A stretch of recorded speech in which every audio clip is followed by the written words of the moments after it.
It's now 100 years since the end of the First World War. A conflict that claimed the lives of over 750,000 British men. Now, featuring rare and previously unseen personal testimony, alongside newly restored archive film, this groundbreaking 3-part series will tell the story of the Great War as never before. From the suffering and sacrifice experienced by the men on the front line. The corpses there, they all had rats' nests in the cage of the chest. And when you disturbed them, the rats ran out of the chest. You can't forget a thing like that. To the dramatic change in women's lives on the home front. I felt when I was working on munitions, I really thought, oh, I haven't got any brothers to go and fight, I'm doing the next best thing, and I was quite pleased to be able to do it. In this film, we'll hear about the terrible battles of 1917 and 18. To go through Passchendaele, it's to go through hell. That's no other way of putting it. And we'll find out how Britain turned a looming defeat into victory. It was a case of chasing the Germans. We knew they were going back and we just followed them. We thought we were winning the war, all right. There was no doubt about that. This is the story of the tragedy and turmoil of Britain's Great War.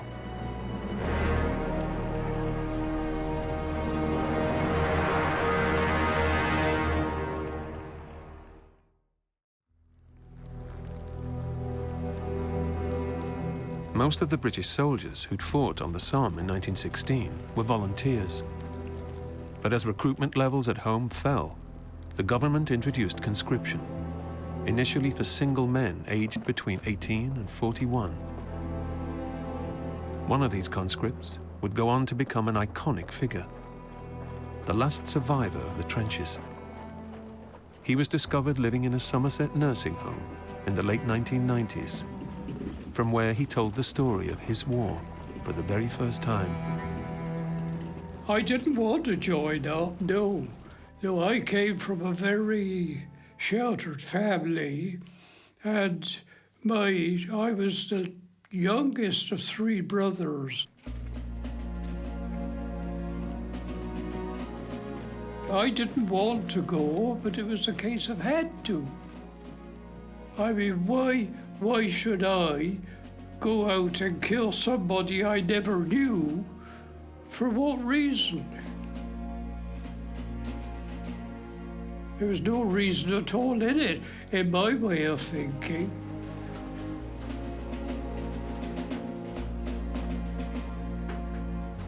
I was put on the Lewis gun. Number 2. Number 1 had the gun, number 2 the spare parts, and the other 3 were ammunition carriers. You were a team, and that was it.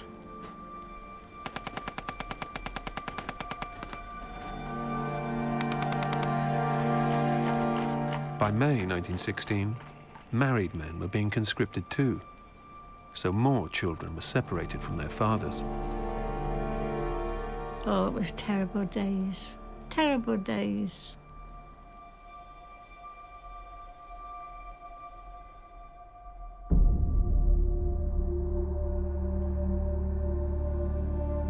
My father said to my mother, "Oh, I've got to go. My group is caught up and I've got to go. I've got to go tomorrow."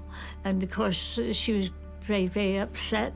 And us 2 children, oh well, the end of the world had come for us with Daddy gone.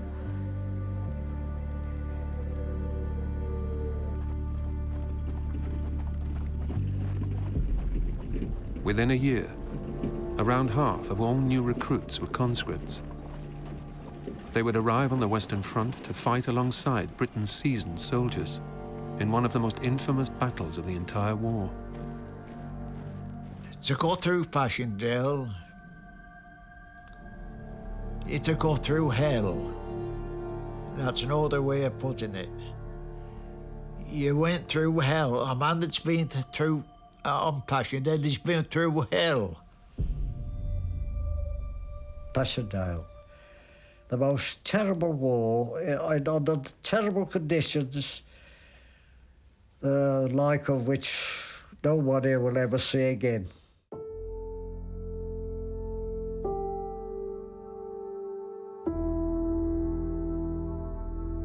To see the conditions, let alone the actual fighting, that we had to fight in, would say, well, it's impossible.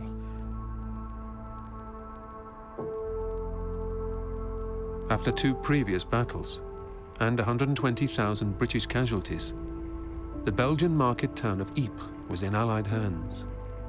But to the south and east, German forces occupied a series of ridges overlooking a salient, a bulge in the line that left the Allies exposed to enfilading fire and artillery bombardment. The plan was to capture these ridges in a series of attacks, beginning in the summer of 1917. They would eventually lead northeast of Hooge to the village of Passchendaele. But years of bombardment, combined with unseasonably heavy rainfall, had turned the low-lying battlefields into a quagmire. Passchendaele was awful. It was, I think, about the worst place I remember ever going through.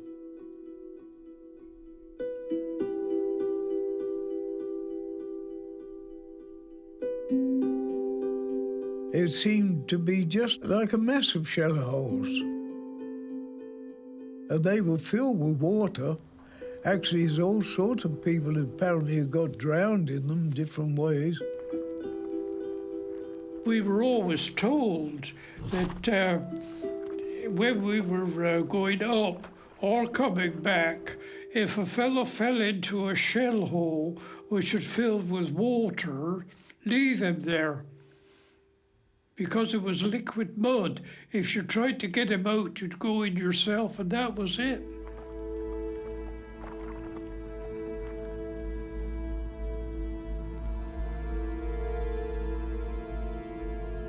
It had been so shelled, what they had to do was put down what they called duck boards. There's these stretching boards going across, look like ladders of thick wood. And they put 3 sections of those across, made which you used to walk on. And it's so dangerous walking along those duck boards because you could easily slip off. The conditions was hopeless. The mud was almost ankle deep.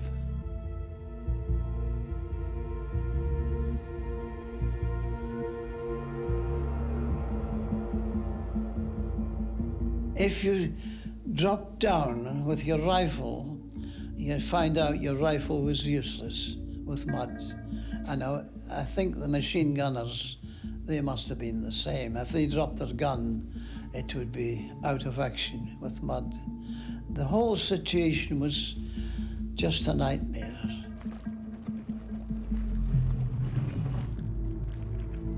The guns themselves sank up to the top of the wheels, so we had to get them out by hand.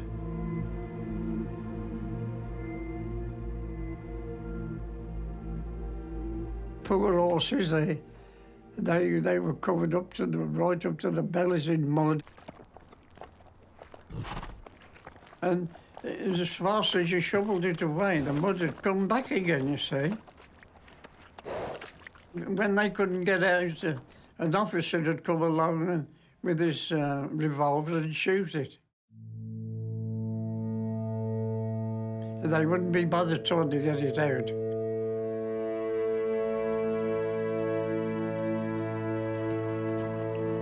Despite the conditions, there was good reason to launch an offensive east of Ypres. Victory would give the Allies access to a vital railway junction at Roulers and to the channel ports of Ostend and Zeebrugge, home to the German U-boat fleet.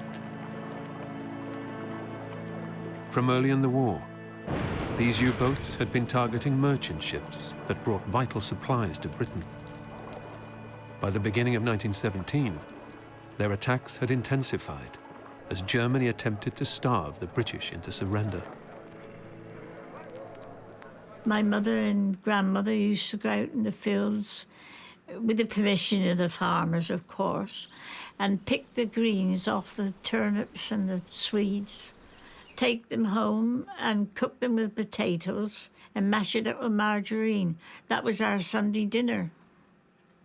Mother used to say, eat it up and imagine that you're having a nice roast dinner. And we made ourselves believe it. And it went down good because we were hungry. Throughout the summer and autumn of 1917, the Allies inched eastwards from Ypres toward the village of Passchendaele. But fighting through the mud against an enemy on higher ground meant heavy casualties. It was pure hell as far as I was concerned, because if you stood erect to go forward with your gun ready to fire, your rifle, you'd have been shot down by machine guns. They were just sweeping back and forward with their machine guns. They were just targets. We had one young officer, and I saw this officer. What was left of his face was shot away. He'd been hit by the full burst of a German machine gun. He must have got about 6 or 7 bullets. He'd no face left. If anybody tells you they went over the top and they weren't scared, then no, he's not telling you the truth. I know I was. I was scared stiff.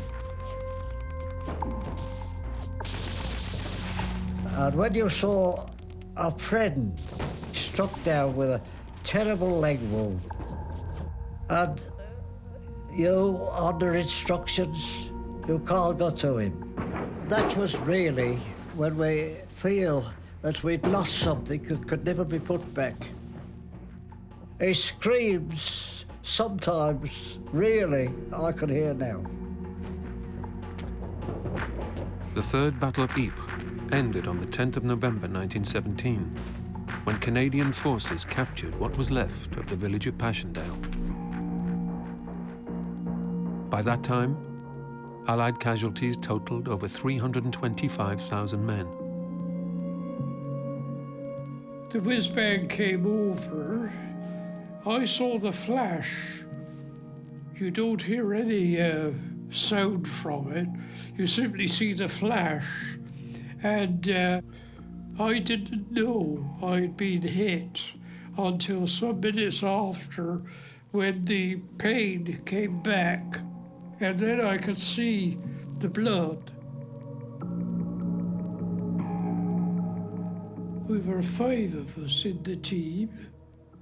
Number 1 got away with it, but the other fellows, they must have been right back where the shell burst, really, and they must have been blown to pieces with it. But they never found anything of them. They took the whole blast of the shell.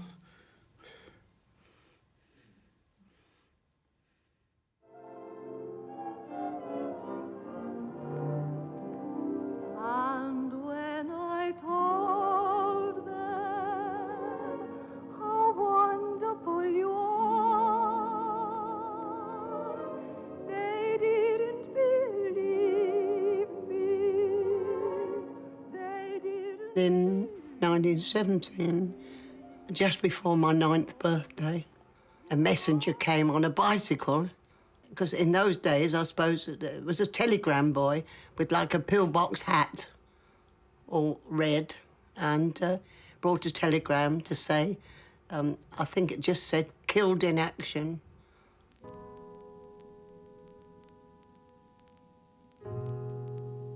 The shock sort of stopped our life for a little while, you know, really.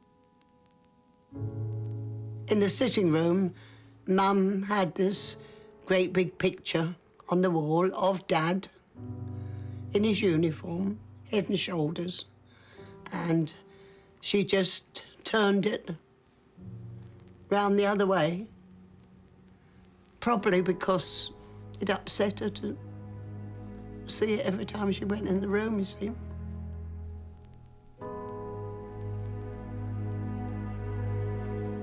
Mum had to go out to work to earn some money.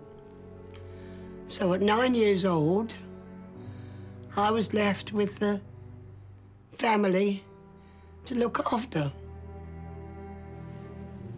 I had a brother a year younger than me, and there were 3 girls younger than him, and then a young baby, very young, who was who used to worry me a lot because it cried. You couldn't show any emotion because of the younger children. So I used to sort of go to bed and cry my eyes out, cry myself to sleep with it all, you know, really.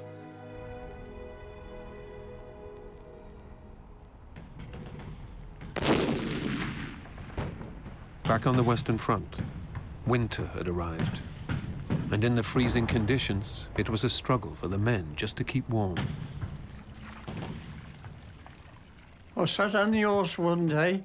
I was absolutely perished cold, you know, waiting there.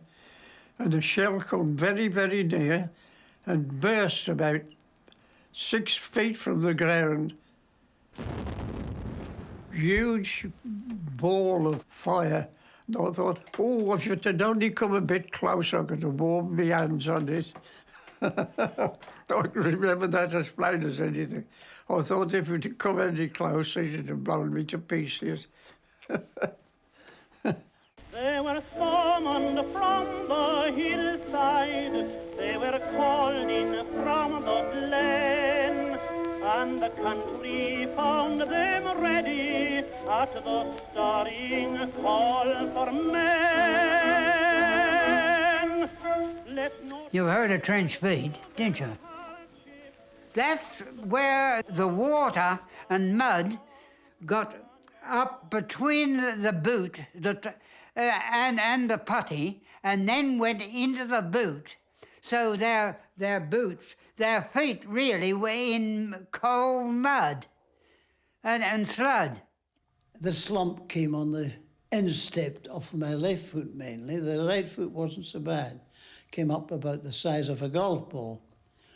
Just dirt collecting, pus. So it sent me down to hospital, and the 2 Australian doctors had a look at it and noticed the corporal with them, their assistant, something to them, and passed on. So the next day they came round and they had a look at it. The whole thing had burst open. And they said, oh, well, Jock, he says, that saved us a big job. So they passed on, and I beckoned to the corporal. I said, what do they mean by a big job? He looked at his list. Oh, your left leg was due for amputation below the knee. With the spring came a bigger problem. Rumours that the Germans were about to launch a full-scale attack. Along the lines, the Allies made defensive preparations. Out in the front of our line, their bullet court, they'd been sending up a working party of a night with engineers in charge and digging out in the front of the front line a small extra trench. And that trench was going to be occupied solely by a few snipers. We were sent out there to occupy that trench because they were anticipating the German attack the next day. And then the morning came, and about 6 to 7 o'clock in the morning, the Germans opened up, as anticipated, the big barrage.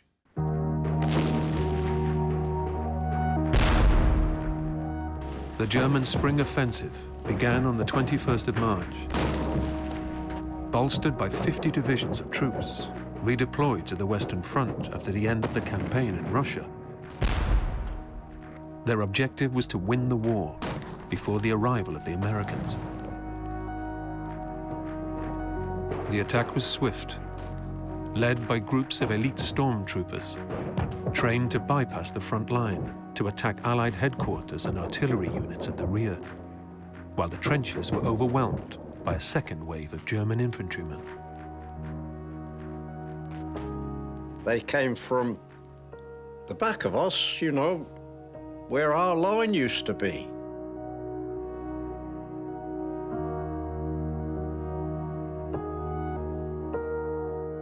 They simply came there with loudspeakers shouting out, you're more outmanned or something or other, and I could hear it down the road, and throw your arms down and we won't fire. One came straight for me. I put down my gun, and he got a fixed bayonet. He come rushing straight up to me, and from that moment on, I said goodbye. There was no more of me. That was the finish.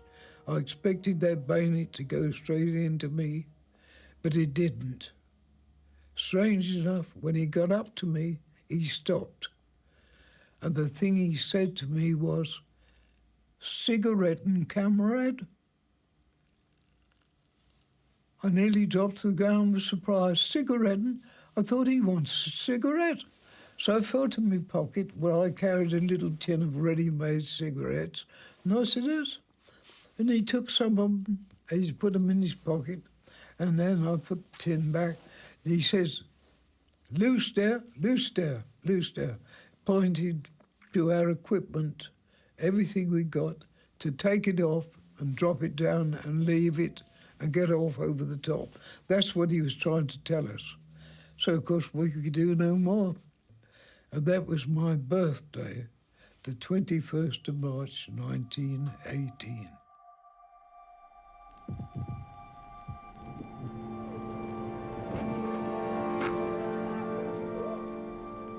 In some places, the British trenches were shelled with mustard gas.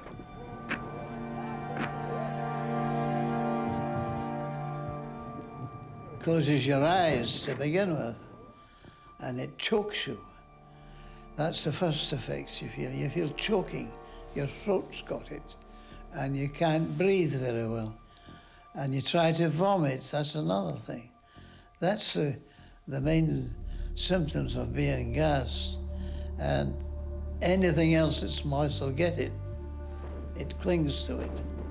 And it seems to bore its way into you. You just lean forward and try to draw it up from your inside. Try to draw the poison out. You think it says it, but nothing comes up.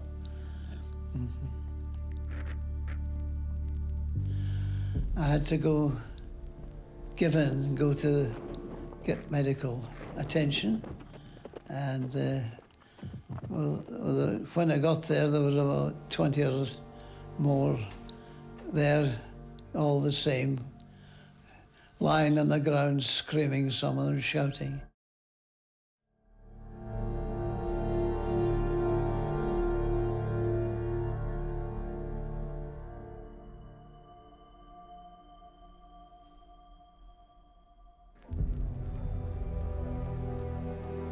Those not lucky enough to get away were held prisoner in makeshift camps.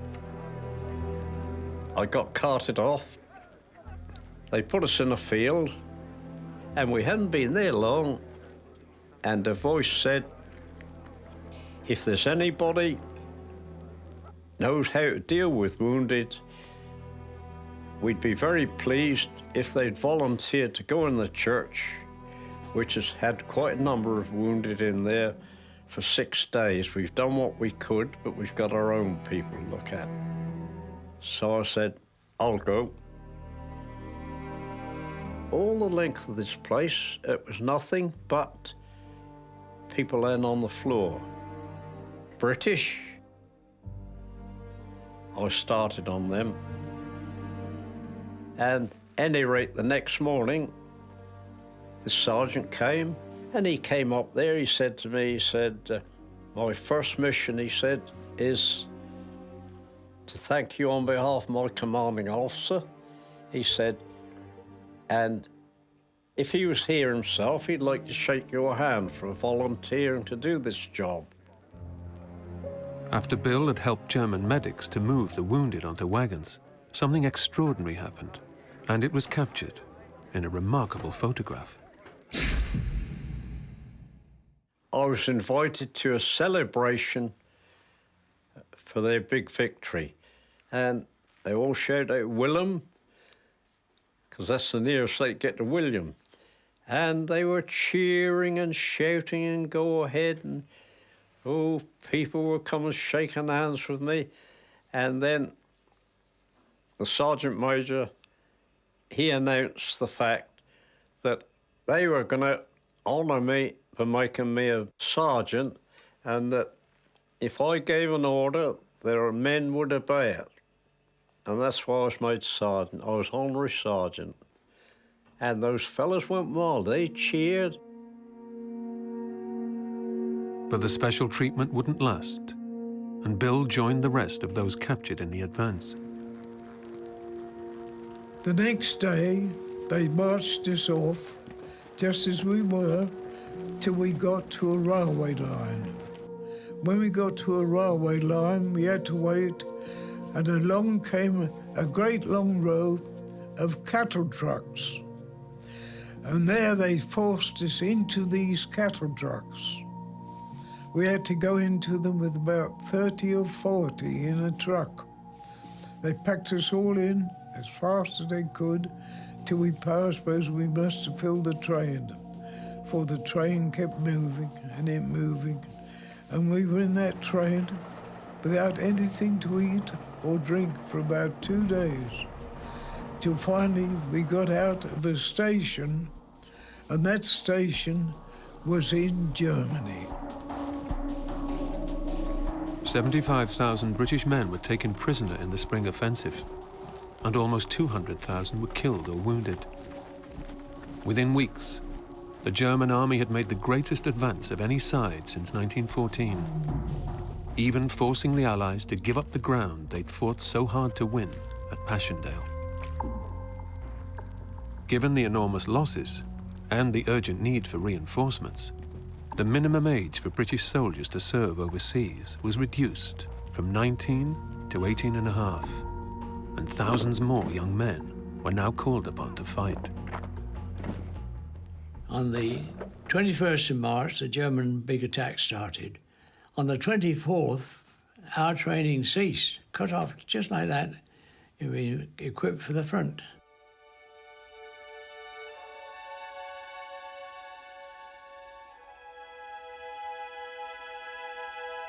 The general had told us, we were inspected in a big park in Norwich. Then he got up on his dais and he said, "You men? Well, of course, I know that you're not men, you're only boys. But the Germans have broken through our fortifications and you're needed at the front at once." He said, "You've got to play the part of men." We didn't think of the danger. After nearly 4 years of fighting, Britain was at crisis point, both on the Western Front and at home. I was very worried as a little girl. I really wondered what was going to happen. I thought this man, Kaiser, was going to come over and take England. And my mother used to say, "Don't worry, if the Germans do get here, they're not going to have us." She said, I'll kill you and myself. No, she said, "No German's going to have you, don't you worry." It's being short of food made us think that it would be long before the Germans would be over here. And my mother, I don't know how she managed. It was nothing to see her sit at the table with an empty plate. Mummy, you're not eating. Well, I'm not hungry. Whatever she had was for my brother and myself. Across the country, rationing was introduced as food stocks fell desperately low. And while many people relied on government-backed public canteens, which provided subsidized meals, others found help closer to home. Money was short, but we were surrounded by, I suppose, good neighbours. And I used to go to the baker's and get shillings worth of bread. You got yesterday's bread, 3 loaves for a shilling. Or to the local grocer, where you got 6 penn'orth of bacon bones. Hopefully there was a lot of bacon left on them. Because you boiled that, you see, with different vegetables.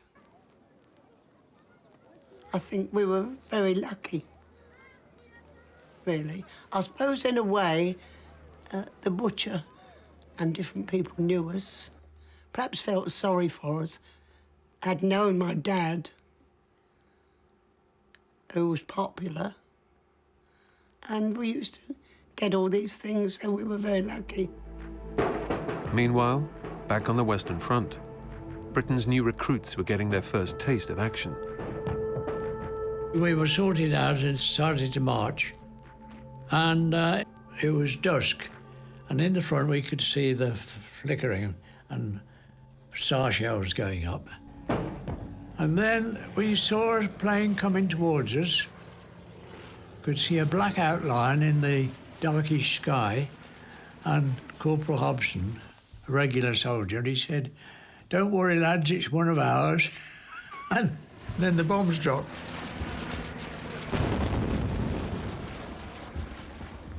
We'd just passed an empty trench, so we turned round and scuttled back, and Corporal Hobson got a bit pushed. And he said, "I thought I'd brought some men up the line, not a lot of bloody scared kids." That settled us. We never showed fear again.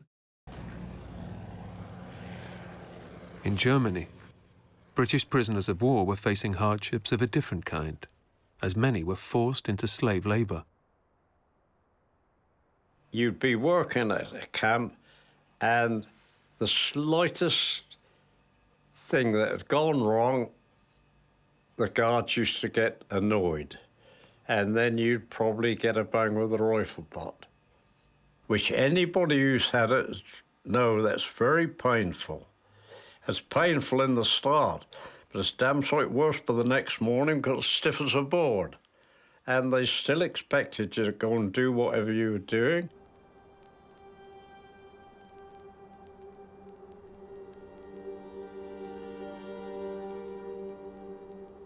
They gave us half a loaf of bread every 5th day.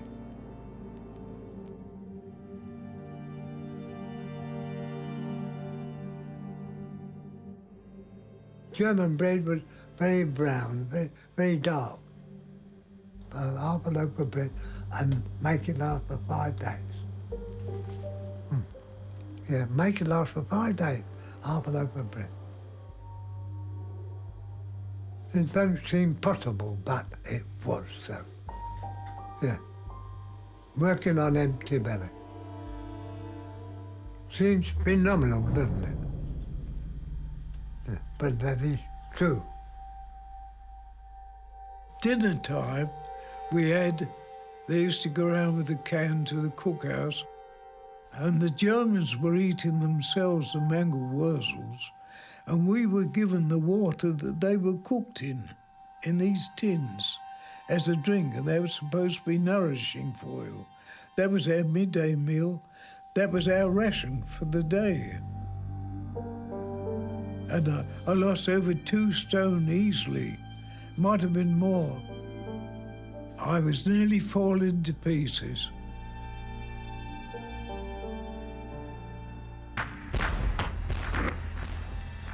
In August 1918, the war on the Western Front took a different turn.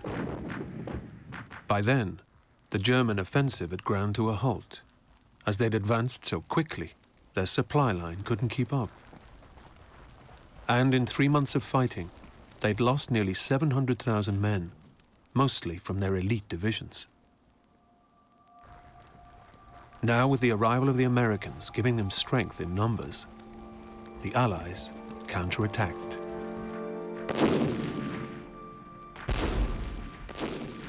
It was a case of chasing the Germans. We knew they were going back and we just followed them. We thought we were winning the war, all right. There was no doubt about that.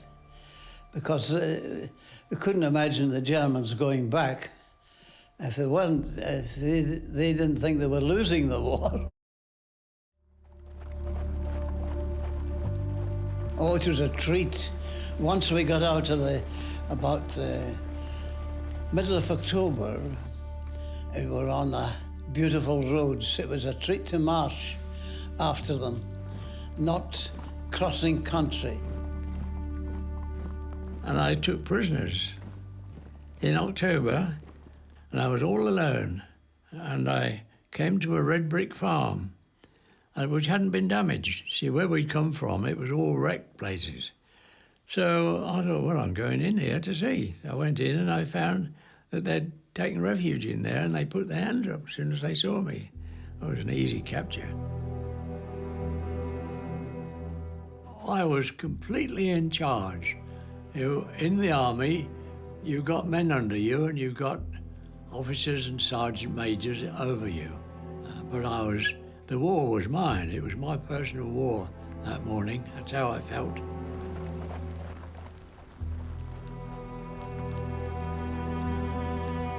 With the war once again mobile, the cavalry led the way. Horsemen who'd spent much of their time in the trenches were now back in the saddle, witnessing the collapse of the German army. Well, we got them on the run.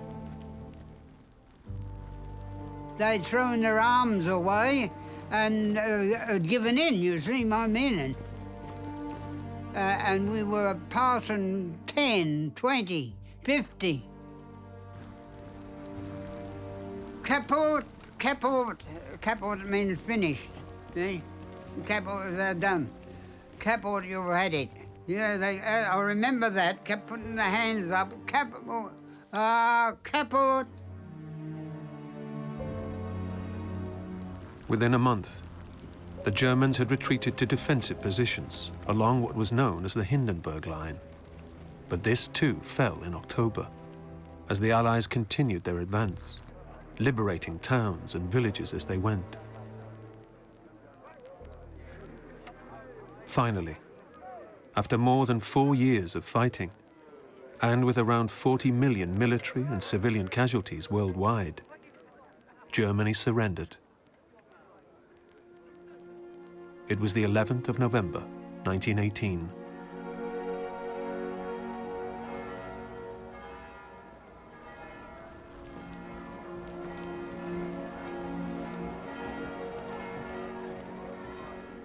We got word the war was finished. And we happened to be, at that point, we're outside a convent or a nunnery, and all the nuns came out with flowers, bunches of flowers. I think there must have been chrysanthemums at that time of the year. And they decorated our company with them, pushed them in our rifles, and that we went along with singing songs, the war is over.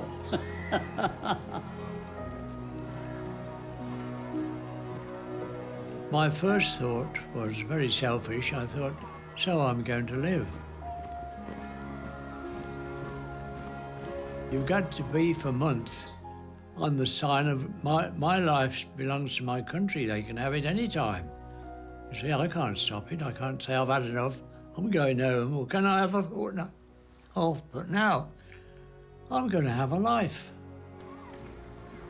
I needn't fear that I shan't survive. I have survived.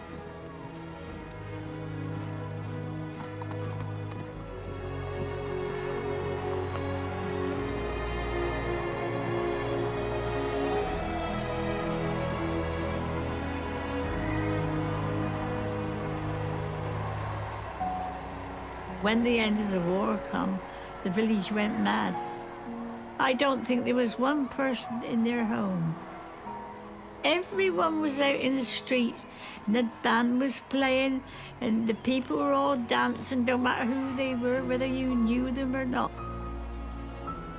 And the streets was covered in decorations and, Union Jacks hanging out everybody's windows. Oh, it was a wonderful time. I can remember that.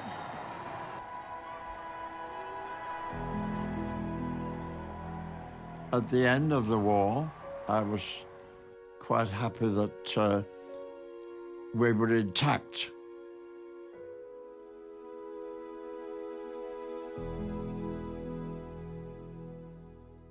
So many families had been destroyed. The men had gone, the fathers, the brothers, the sons had gone, but we were intact. We had survived, and I think I was thankful.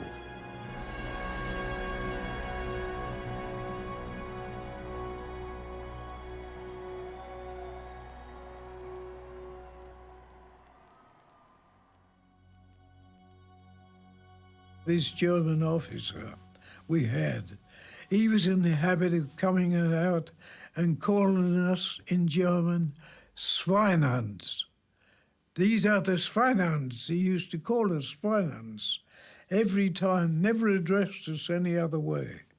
But on this particular morning, we were all brought out on parade in the middle of the camp. And the first thing when he got up, and his first word he said was, "Gentlemen." He addressed us. He called us gentlemen. And he told us the war was over. You ought to have heard the noise.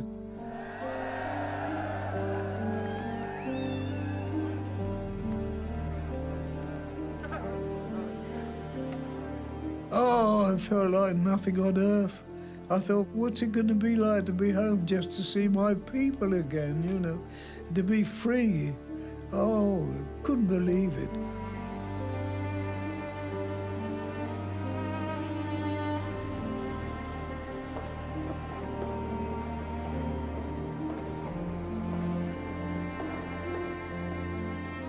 When I came home and I saw my sisters and my mother, I nearly had a fit. I didn't know what to say. I nearly dropped.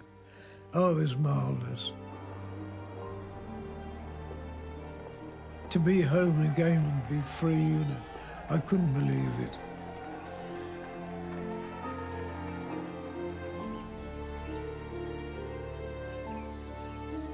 The first person I saw was my dad going to work.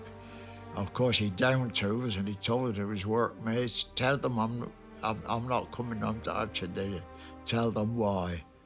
And I went home, of course, my mother was there. She couldn't believe it, her own eyes when she saw me. I think she thought she'd lost me for good. Poor mother.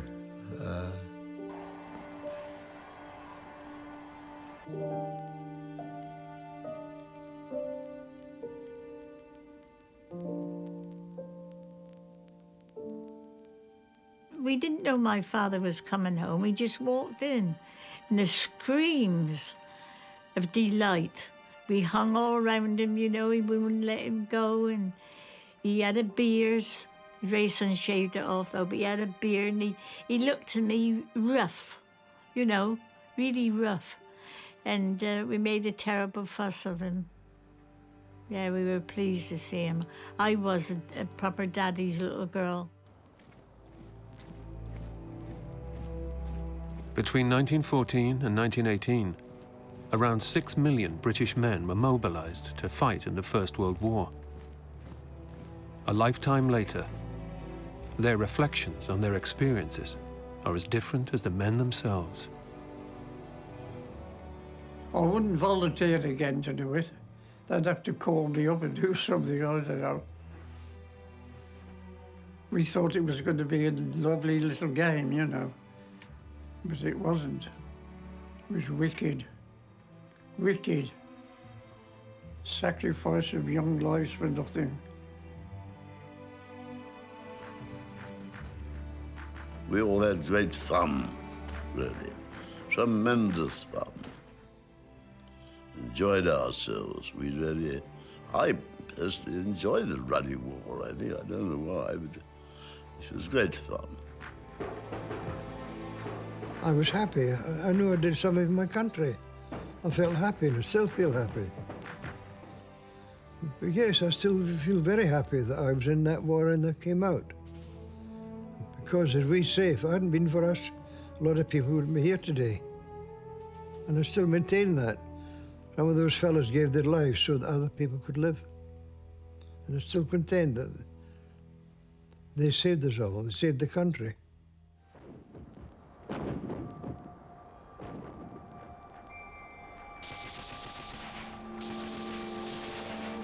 The reality of life in the trenches during the Great War is now beyond living memory. But as this invaluable collection of interviews reveals, the most common shared experience among British veterans was the pain felt for lost friends. 80 years after George Littlefair's best friend Joe Coates was killed, he returned to the Western Front to visit his grave for the first time. He was a grand lad, and I'm not afraid to tell you, when I was looking at his grave, I was running tears down my face. Memory coming, I'm not afraid to say it. Aye, because we were bosom pals. And he had to get a dirty lump of shrapnel. What we were going to do, what was to do we were going to have when we got back out of the forces. Poor Joe.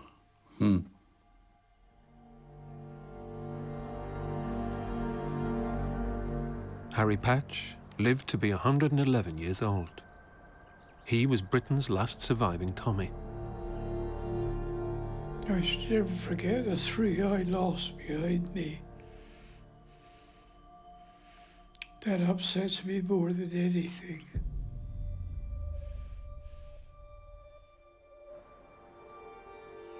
September the 22nd.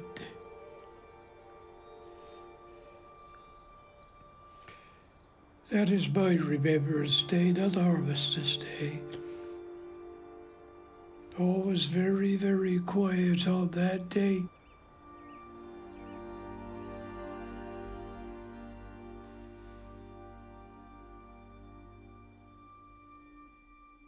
After surviving the battles of the Somme and Passchendaele, Ted Francis recalled a eulogy written to honour lost friends. Spotty was my pal, he was. A ginger-headed bloke. An everlasting gas bag and as stubborn as a moke. He gave us all up, he did, afore he came to war, by sporting all his bits of French, what no one asked him for. Where we went to, nobody knows, and it wasn't like the fighting, as you see in picture shows. We had days of hell together, till they told us to retire, and Spotty's flow of language set the water carts on fire. We were lying down in a hole, yes, dug with our very hands, for you gets it quick and sudden if you move about or stands. We were sharing half a fag, yes, turn and turn about, when I felt he moved towards me, and he said, "Odd mate, I'm out." His eyes, they couldn't see me, nor never will, no more. But his twisted mouth just whispered, "So long, matey. Au revoir." But there was none quite the same to me, 'cause him and me were pals. And if I could have him back again, You could keep your fancy gals, but he's talking French in heaven now, so it's no use feeling sore. But God knows how I miss him. So long, Spotty. Au revoir.